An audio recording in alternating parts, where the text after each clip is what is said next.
Alors Gabriel Attal a décidé de lancer une expérimentation sur le port de l'uniforme dans tout un tas d'écoles, de collèges et de lycées en France. Alors il dit qu'il n'est pas spécialement convaincu de l'utilité de l'uniforme, on a un point commun, et par contre il dit que le problème c'est qu'on n'a pas de données scientifiques à l'appui pour savoir quels sont vraiment les effets. Alors moi, ça m'étonnait un peu parce que il y a quand même des millions d'enfants qui portent l'uniforme dans le monde, et du coup, il y a personne, aucun universitaire qui serait penché sur la question. C'est un peu bizarre. Alors j'ai fait regarder sur internet, et en fait, il y en a plein, hein, des études qui portent sur l'uniforme. Alors qu'est-ce qu'elles disent ces études?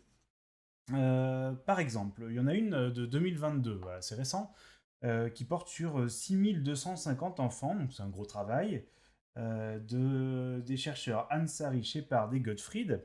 Qu'est-ce qu'ils disent? Alors ils disent d'abord, le port de l'uniforme abîme la cohésion dans les écoles.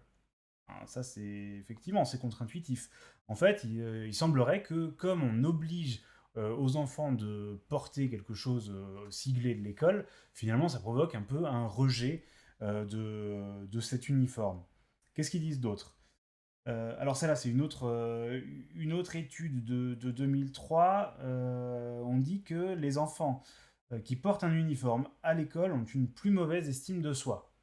C'est problématique, c'est-à-dire que déjà, ça ne résout pas le problème de la cohésion, et en plus, ça provoque une plus mauvaise estime d'eux-mêmes des enfants. C'est les chercheurs Wade et Stafford qui ont mené cette étude. Qu'est-ce qu'on a d'autre? Ah bah tiens, Ansari et Shepard, Gottfried, ont montré que, uniforme ou pas, bah, les taux d'agression, de défiance ou de destruction des biens sont similaires. Donc en fait, ça limite pas du tout ni le harcèlement, ni la violence, etc. Ça n'a pas d'effet sur cette partie-là. Donc à la fois, ça ne sert pas, mais en plus, ça provoque des effets pervers.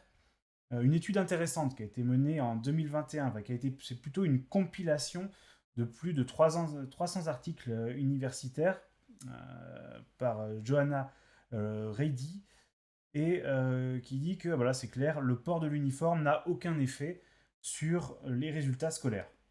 Voilà, donc comme ça, c'est des fois qu'on imagine que l'uniforme allait améliorer le niveau en maths des élèves. Bon, c'est pas le cas.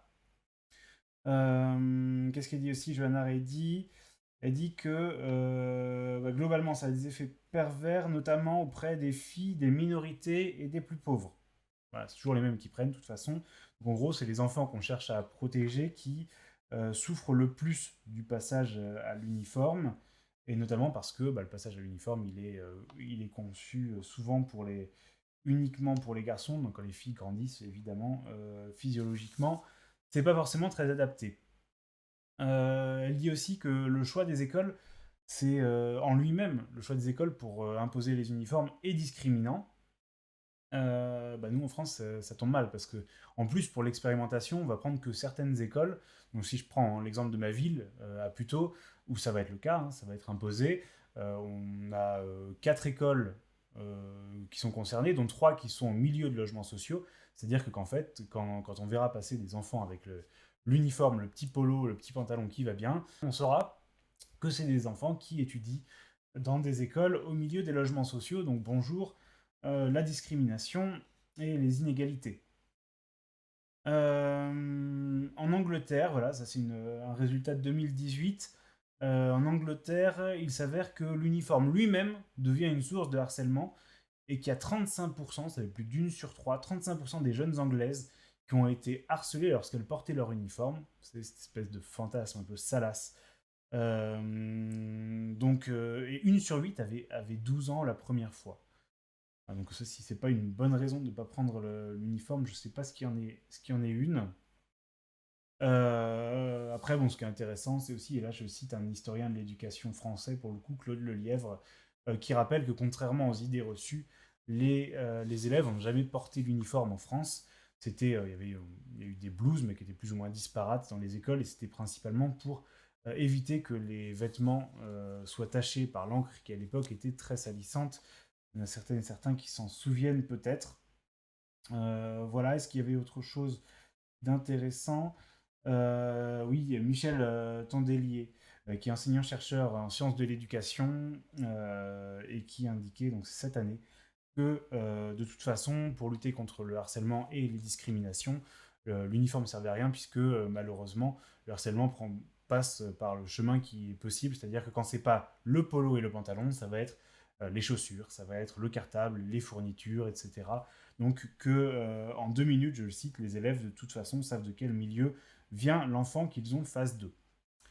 Bref, tous les chercheurs ont travaillé sur le sujet, ils ont tous dit la même chose, à savoir, un, ça ne sert à rien, deux, en plus, ça provoque tout un tas de problèmes. Je ne vois pas ce qu'il y a à tester en France sur le sujet. De là à penser qu'il s'agit juste d'agiter un peu un chiffon rouge pour faire oublier qu'il n'y a pas de profs dans les classes et que le niveau diminue et que le système français est le plus inégalitaire des pays de l'OCDE, je ne serais pas loin de le penser.